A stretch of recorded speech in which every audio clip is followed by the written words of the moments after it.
আলাইহিস সালাম যখন মরিয়ম আলাইহিস সালামের মেহরাবে প্রবেশ করলেন, তিনি দেখতে পেতেন বিভিন্ন মৌসুমের ফলগুলো তার সামনে উপস্থিত, কিন্তু সে তো ছোট্ট শিশু, সেই ফলগুলো কোথায় পেল?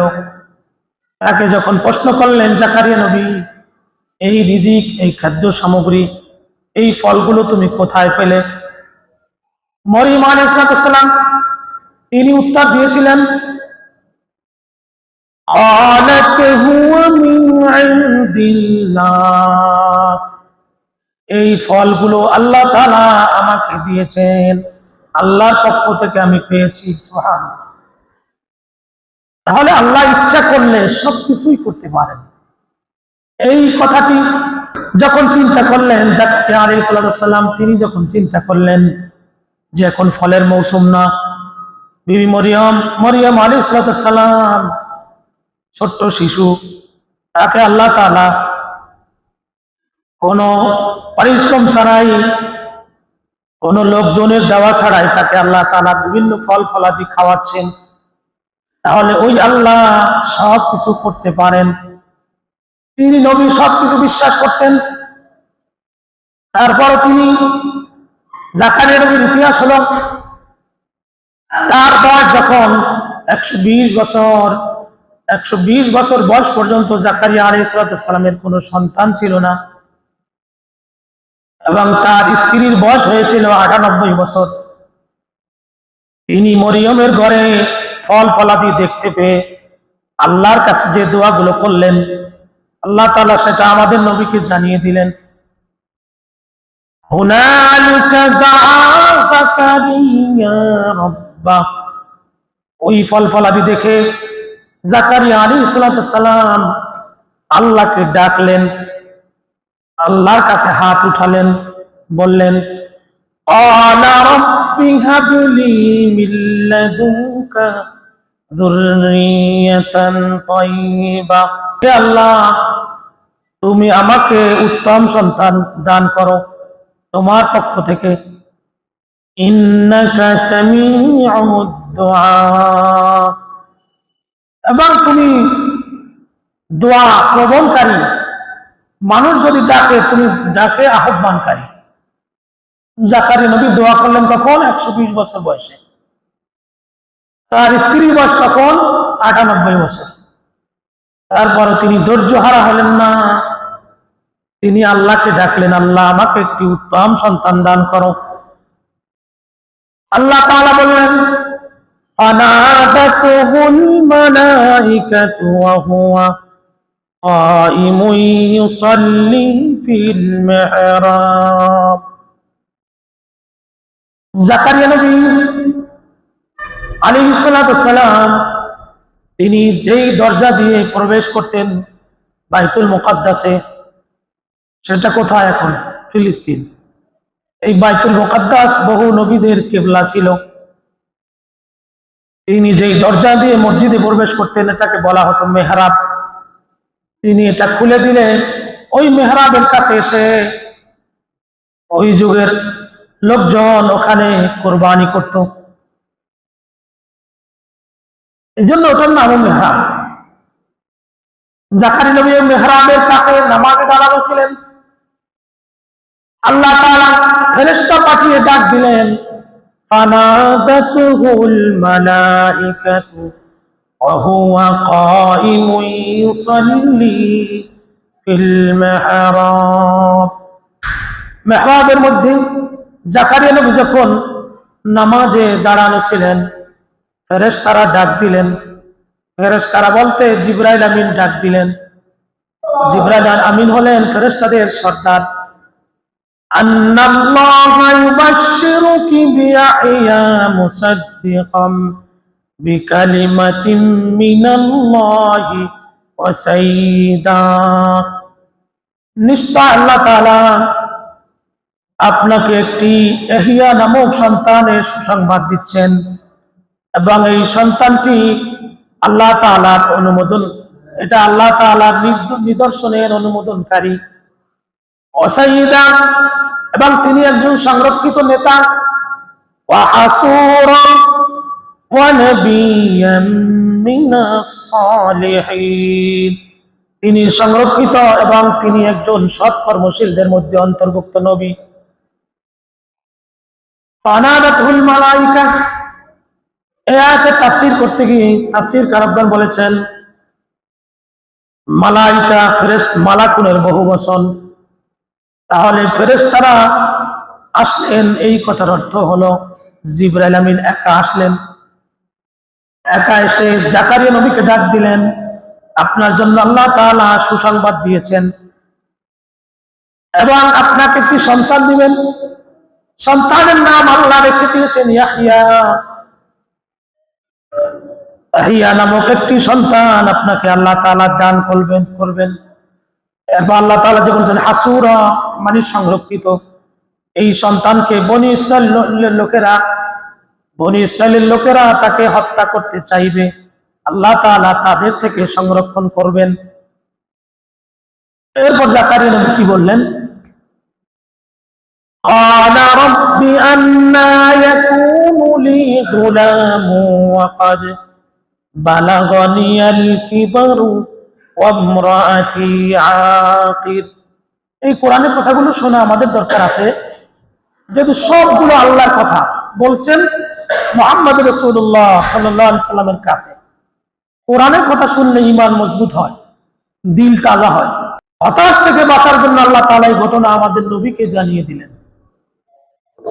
জাকারিয়া আলাইহিস সালাম বললেন রব্বি আন্না ইয়াকুনু লি গুলামু ওয়া ক্বাদ বালাগানিয়াল কিবারু ওয়া ইমরাআতি আকির। আয় আমার রব, কিভাবে আমার সন্তান হবে? আমি তো একজন বৃদ্ধ লোক, 120 বছর বয়স, সে তো বৃদ্ধই। ইমরাআতি আকির, আমার স্ত্রী হলো বন্ধা, অর্থাৎ তাদের যখন সন্তান হয় না, জাকারিয়া নবীর বয়স যখন 120 বছর, স্ত্রীর বয়স 98 বছর, তখন মানুষে ধরে নিয়েছে তারা স্ত্রী বন্ধা, তাদের কোনো সন্তান হবে না। আল্লাহর কাছে জাকারিয়া নবী বললেন তাহলে আমার কিভাবে সন্তান হবে? আমি তো বুড়া হয়ে গিয়েছি, আমার স্ত্রী তো বন্ধা। আল্লাহ তাআলা উত্তর দিলেন قال كذلك الله يفعل ما يشاء।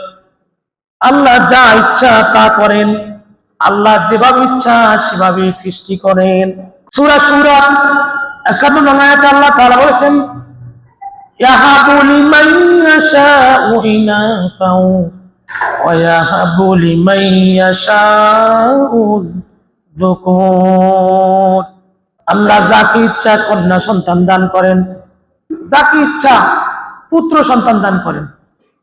আও ইউযাউমিজুহুম যুকরানা ওয়া ইনাসা, যাকে ইচ্ছা পুত্র সন্তানও দান করেন, যাকে ইচ্ছা কন্যাও দেন। ওয়া ইয়াজআলু মান ইয়াশাউ আকীমা, এবং যাকে ইচ্ছা চিরবন্ধা করে রাখেন, তাকে কেউ সন্তান দিতে পারে না। এই জন্য সন্তান না হলে আল্লাহর কাছে চাইবেন, কোন মাজারে মান্নত করবেন না। বাংলাদেশে মাজারের শেষ নাই, অসংখ্য মাজার আছে, এগুলো সময় পেলে দেখবেন মানুষ কত শিরিক করে। চট্টগ্রাম বাইজিদ বোস্তামি যদি কেউ যেয়ে থাকেন দেখবেন একটা গাছে লাল সুতা বাঁধতে বাঁধতে গাছ দেখা যায় না, শুধু সুতাই। গেছেন কখনো? আমি যাই 2-3 বার দেখছি, বাধা দিয়েছি, আমার মারতে উঠছে, সত্যি পাথর লইছে আমার মারবে। তাহলে বুঝেন কত শিরিক করে মানুষ। অথচ জাকারিয়া আলাইহিস সালামের বয়স যখন 120 বছর, তার স্ত্রীর বয়স 98 বছর, আল্লাহর কাছে সন্তান চাইলেন, আল্লাহ তাআলা সন্তান দেওয়ার আশ্বস্ত করলেন এবং আল্লাহ নিজের নাম রেখে দিলেন। এরপর এই জন্য সন্তান দেওয়ার মালিক আল্লাহ, সব কিছু আল্লাহ তাআলা দেন। এই জন্য যা কিছু চাওয়ার দরকার আমরা আল্লাহকে চাবো, কোনো উসিলার দরকার নাই। উসিলারও ভুল ব্যাখ্যা আমাদের দেশে, এটা বললে হয়তো আপনাদের খারাপ লাগবে। আমি কিন্তু পীরের মুরিদ, পীরের বিরোধিতা নয়। আমি 2010 সালে সারসিনার মুরিদ হয়েছি।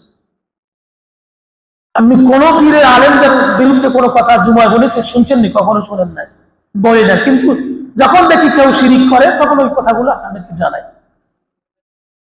বাংলাদেশের আলেম ওলামা পীর হুজুররা অধিকাংশ আছে, এরা ওয়াবতাগু ইলাইহিল ওসিলা, ওসিলার ব্যাখ্যা ভুল করে।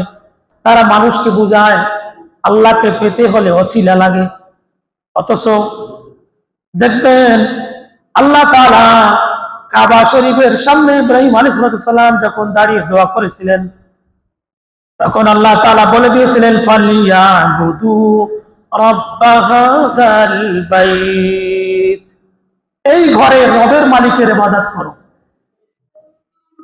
উদউনি আস্তাজিব লাকুম, আল্লাহ তাআলা বলেছেন তোমরা আমাকে ডাকো, আমি তোমাদের ডাকে সাড়া দিব। কিন্তু সূরা মায়েদার মধ্যে আল্লাহ তাআলা যে ওসিলার কথা বললেন, এই ওসিলা কি? ইয়া আইয়ুহাল্লাযীনা আমানুত্তাকুল্লাহা ওয়াবতাগু ইলাইহিল ওয়াসিলা, হে ঈমানদারগণ তোমরা ওসিলা তালাশ করো। এরপর সামনে আল্লাহ আরো বলেছেন, এই কথা আর বলে না, ওয়াজাহিদু ফি সাবিলিল্লাহ, ওসিলা হলো তোমরা জান মাল দিয়ে আল্লাহর রাস্তায় জিহাদ করো। জিহাদ মানে হুট করে একজনকে মেরে ফেলা, আক্রমণ করা, এটা ভুল। আল্লাহ নবীজি মদিনায় যাওয়ার পরে আল্লাহ তাআলা জিহাদের আয়াত নাজিল করলেন, ষষ্ঠ হিজরিতে বা দ্বিতীয় হিজরিতে এরকম। তখন আল্লাহ নবীজি মদিনার রাষ্ট্রপ্রধান ছিলেন। রাষ্ট্রপ্রধান জিহাদ করবে, কোন ইহুদি খ্রিস্টানদের বিরুদ্ধে যদি জিহাদ করতে হয়, যুদ্ধ করতে হয়, এটা রাষ্ট্রপ্রধান আদেশ দিলে তখন নামতে হবে। কিন্তু হুট করে ব্যক্তি জিহাদ করবেন, এটা ইসলামে অনুমোদন দেন নাই। তাহলে ওয়াবতাগু ইলাইহিল ওসিলা এর ব্যাখ্যা হলো জিহাদ করা। সেই জিহাদ নিজের মনের বিরুদ্ধেও জিহাদ করতে পারেন। সবকিছু আমরা আল্লাহর কাছে চাইবো যেভাবে যাকাত নবী চেয়েছেন। আলা রাব্বি জাআলনি আয়া, জাকারিয়া আলাইহিস সালাম বললেন, আয় আল্লাহ আপনি তো আমাকে সন্তান দিবেন, কিন্তু এই সন্তান কেমনে হবে আমি তো বুঝতেছি না, এর একটা নিদর্শন আমাকে দেখান। আলা আয়াতুকা আল্লা তুকাল্লিমান নাসা সালাসাতা আইয়ামিন ইল্লা রামজা, আল্লাহ তাআলা বললেন তোমার নিদর্শন হচ্ছে এই সালাসাতা আইয়ামিন ইল্লা রামজা, 3 দিন রোজা রাখবে এবং কোন মানুষের সাথে কথা বলবেন না। ওয়াজকুর রাব্বাকা কাসীরান ওয়াসাব্বিহ বিল আশি ওয়াল ইবকার, এবং স্মরণ করবে সকাল সন্ধ্যা তোমার আল্লাহকে ডাকবে। ওই আয়াতের তাফসীর করতে গিয়ে তাফসীরকারগণ বলেছেন তাহলে 3 দিন রোজা রাখার নিদর্শন হলো ওই যুগের রোজা এরকম ছিল যে রোজা রেখে কথা বললে রোজা ভেঙে যাবে। জাকারিয়া আলাইহিস সালামের যুগের রোজা ছিল এরকম, রোজা রাখার পরে যদি কথা বলতো রোজা ভেঙে যেত। এরকম শক্ত শরীয়ত যদি আমাদের থাকতো আমরা মানতে পারতাম না। কত কঠিন শরীয়ত, রোজার দিনের বেলায় কথা বললে রোজা ভেঙে যাবে। এমনকি ওই সময় শরীয়ত ছিল পোশাকের মধ্যে নাপাক লাগলে ধুইলে হবে না, পোশাক কেটে ফেলতে হবে। যে জায়গায় ময়লা লেগেছে তা কেটে ফেললে পরিষ্কার হবে, এর আগে হবে না। কিন্তু আছে তাফসীরে ওই সময় আরেকটি শরীয়ত ছিল, কেউ অন্যায় করলে তার বিচার করলে অন্যায় শেষ হবে না, তার বাড়ির সামনে লিখতে হবে এই লোকটা সুদখোর, জেনাকারী, ঘুষখোর, মিথ্যাবাদী, এটা তার শাস্তি। কত কঠিন শরীয়ত সেই যুগে ছিল। আল্লাহ তাআলা আমাদেরকে কত সহজ করে দিয়েছেন। আল্লাহ যদি এই শরীয়ত এখনো রাখতেন আমরা মনে হয় রাস্তায় হাঁটতে পারতাম না। কেননা চোর যদি আল্লাহ তাআলা চোরের বিচার করতে বলেন আর বাড়ির সামনে যদি লেখা হতো যে এটা অমুক চোরের বাড়ি, আল্লাহর আইন যদি এরকম থাকতো তাহলে আমার মনে এরকম লোক বাদ যাইতো না চোরের বাড়ি। তাহলে আল্লাহ তাআলা ঈসা জাকারিয়া আলাইহিস সালামের সন্তানের নাম রাখলেন ইয়াহইয়া। ইয়াহইয়া শব্দের অর্থ হলো জীবিত, এই কারণে ইয়াহইয়া রাখলেন। বনি ইসরাইলের লোকেরা তাকে মারার জন্য অসংখ্য চেষ্টা করেছিল। আল্লাহ তাআলা নিদর্শন স্বরূপ জাকারিয়া আলাইহিস সালামকে বললেন তুমি 3 দিন রোজা রাখবে এবং কারোর সাথে কথা বলবে না, তাহলে তুমি বুঝতে পারবে আমি তোমাকে সন্তান দান করেছি। করব। এবং ওয়াসাব্বিহ বিল আশি ওয়াল ইবকার, তুমি সবসময় আল্লাহ তাআলা জিকিরে লিপ্ত থাকবে, আল্লাহকে ডাকবে। তখন তুমি বুঝতে পারবে যে তোমার সন্তান আসবে, এই ইলহাম তোমার মধ্যে আমি দিয়ে দিব, আল্লাহ বলেছেন। وَإِذْ قَالَتِ الْمَلَائِكَةُ يَا مَرْيَمُ إِنَّ اللَّهَ اصْطَفَاكِ وَطَهَّرَكِ وَاصْطَفَاكِ عَلَى نِسَاءِ الْعَالَمِينَ। স্মরণ করুন সেই সময়ের কথা যখন মরিয়ম আলাইহিস সালামকে ফেরেশতারা বললেন, ইন্নাল্লাহ আস্তাফাকি, নিশ্চয় আল্লাহ তাআলা তোমাকে মনোনীত করেছেন, তাহরা কি তোমাকে পবিত্র করেছেন, আস্তাফাকি আলা নিসাইল আলামিন, এবং পৃথিবীর নারী কুলের মধ্যে, নারী জাতির মধ্যে তোমাকে আল্লাহ তাআলা নির্বাচিত করেছেন, মনোনীত করেছেন। পৃথিবীতে তিনজন নারী বেশি নির্যাতিত ছিল। একজন হলো ফেরাউনের স্ত্রী, সে ঈমানের জন্য অসংখ্য নির্যাতন হয়েছেন। আর একজন হলেন মুসা আলাইহিস সালামের বোন বিবি কুলসুম। আর একজন হলো মারিয়াম। এই তিনজন স্ত্রীর দুঃখ মোছানোর জন্য হাদিস শরীফের মধ্যে এসেছে আল্লাহ তাআলা জান্নাতে এই তিনজন স্ত্রীর সাথে আল্লাহ রাসূলের সাথে বিবাহ দিয়ে দিবেন। এটা কখনো শুনেন নাই, তো নতুন যে মরিয়ম আলাইহিস সালাম তার বিবাহ হয় নাই। মুসা আলাইহিস সালামের বোন কুলসুম এবং ফেরাউনের স্ত্রী বিবি আসিয়া, এই তিনজন মহিলা পুত এবং পবিত্র। এদেরকে আল্লাহ তাআলা জান্নাতে রাসূলুল্লাহর সাথে বিবাহ দিবেন। আল্লাহ হাদিস শরীফের মধ্যে এসেছে, আল্লাহ নবীজি মা খাদিজাকে বললেন, ও খাদিজা, জান্নাতে তুমি আমার সাথে থাকবে, এবং আল্লাহ তাআলা আমাকে জানিয়েছেন এই তিনটি মেয়ে লোককে আমার সাথে জান্নাতে বিবাহ দিয়ে দিবেন। তাহলে বিবি মরিয়মকে আল্লাহ তাআলা কিভাবে কবুল করেছেন? এত নারী জগতের জন্য তাকে নিদর্শন বানিয়েছেন, তাকে নেতা হিসাবে নির্বাচন করেছেন যে এদেরকে অনুসরণ করো, এরা আল্লাহকে কিভাবে ভয় করেছে। ইয়া মারইয়াম কুনুতি লিরাব্বিকি ওয়াসজুদি ওয়ারকাই মা'আর রাকিঈন। হে মারইয়াম, তুমি তোমার রবের উদ্দেশ্যে নামাজরত হও, ওয়ারকাই মা'আর রাকিঈন, সিজদা করো এবং রুকু করো।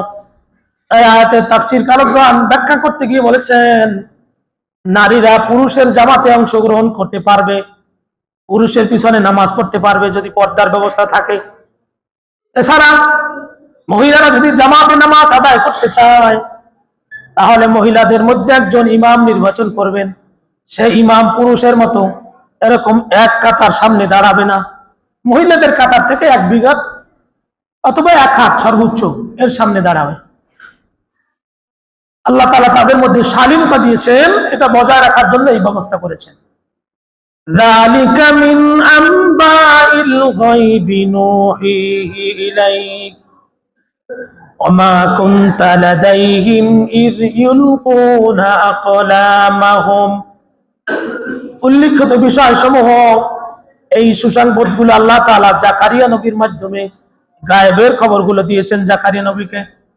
এরপর আল্লাহ তাআলা আমাদের রাসূলকে জানিয়ে দিলেন এই খবরগুলো আপনি জানতেন না, ওহী দিয়ে আমি আপনাকে জানিয়ে দিয়েছি।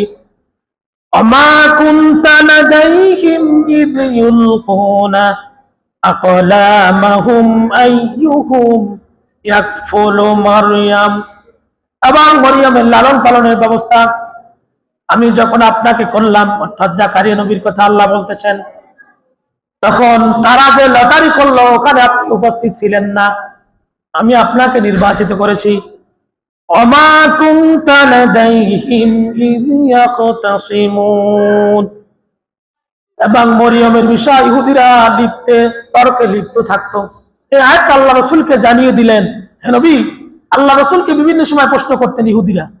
আমরা সহজে ইসলাম পেয়েছি মনে করেছে আর কোনো কষ্ট নেই, ইসলাম এত সহজ না। আল্লাহ রাসূল যখন ইসলামের দাওয়াত দিতেন ইহুদিরা বিভিন্ন কৌশলে প্রশ্ন করত রাসূলকে আটকানোর জন্য। আল্লাহ রাসূলকে জিজ্ঞাসা করা হয়েছিল ঈসা নবী কোত্থেকে এসেছে, তার বাবা নেই। মারিয়ামকে কেন বাইতুল মুকাদ্দাসে রাখা হয়েছিল। তারা বলতে চেয়েছে ইহুদিরা ঈসা নবী আল্লাহর পুত্র, নাউজুবিল্লাহ মিন যালিক। এরকম ফালতু কথাগুলো তারা রাসূলুল্লাহর সামনে বলতো। আল্লাহ রাসূল এই আয়াতগুলো পড়ে পড়ে তাদেরকে জানিয়ে দিলেন। তখন তারা চিন্তা করলো, এই ঘটনাগুলো মুহাম্মদ কিভাবে জানতে পারলো? অবশ্যই মুহাম্মদ আল্লাহর নবী হবেন। কেউ ঈমান আনলো, কেউ ফিরে গেল। আল্লাহ তাআলা এই কথাই বুঝাতে চেয়েছেন। إذ قالت الملائكة يا مريم إن الله يبشرك بكلمة منه اسمه المسيح ابن مريم। স্মরণীয় ঘটনা, যখন ফেরেশতারা বলল, ইয়া মারিয়াম, হে মারিয়াম, ইন্নাল্লাহা ইউবাশশিরুকি বিকালিমা, আল্লাহ তাআলা একটি কালিমার মাধ্যমে তোমাকে সুসংবাদ দিচ্ছেন। মিনহু ইসমুহুল মাসীহু ঈসা ইবনু মারইয়াম, তোমাকে একটি পুত্র সন্তান দিবেন যার নাম হলো ঈসা ইবনে মসিহ। আবার দাজ্জালকে মসিহ বলা হয়।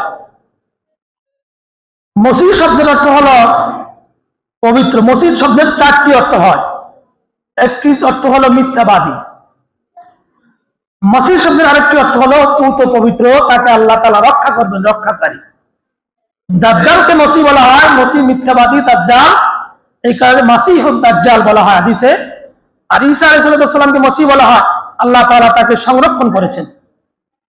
ওয়াল আখিরাতু মিনাল মুকাররাবিন, এবং মরিয়মকে আল্লাহ তাআলা সুসংবাদ দিলেন, ও মরিয়ম, তোমার দুঃখের কোনো কারণ নেই। অবশ্যই আল্লাহ তোমাকে সুসংবাদ দিচ্ছেন, তোমার দুঃখ থাকবে না। তোমাকে যে সন্তান দিচ্ছেন, এই সন্তান নিজেই বলে দিবে, তোমার কোনো অন্যায় নেই।